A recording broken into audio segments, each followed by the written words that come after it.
The First Interstellar War began without warning.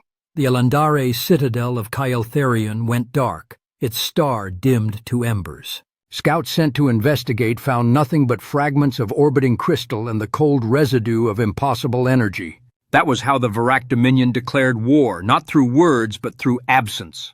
The Elandarei called the Vorack the Hollow Children, ancient machine beings born of flesh long forgotten. Their purpose was absolute, the integration of all imperfect life into the Dominion's living network. To them, humanity and Elandarei alike were unfinished code waiting to be rewritten. When the first Vorack fleets crossed into the Milky Way, the stars themselves seemed to flicker. Entire communication arrays fell silent as gravitational storms rippled through the void. The Elandarei sought dialogue. The Vorack answered with annihilation. Humanity, still reeling from the mirror event and the chaos that followed, could have retreated into isolation. Instead, it chose to fight. From the ashes of scattered orbital fleets, the Terran vanguard was born, a coalition of Earth's remaining nations, colonies, and technocracies. The Elandarei, reluctant but desperate, shared their knowledge of lightfold drives and harmonic weaponry.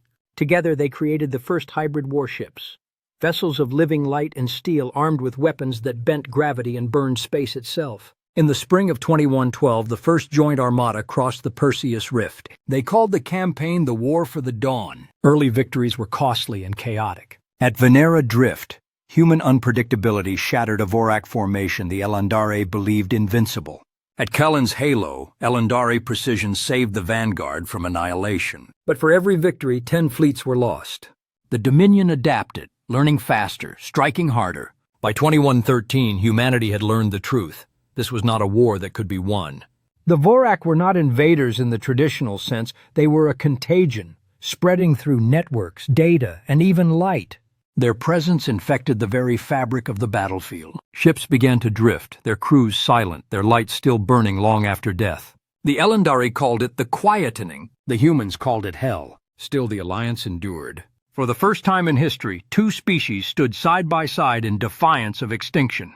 But beneath the unity, fractures began to show.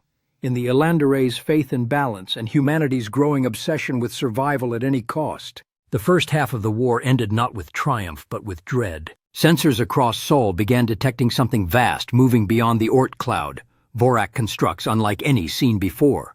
Their target was not a fleet, but a gate. The stage was set for the end.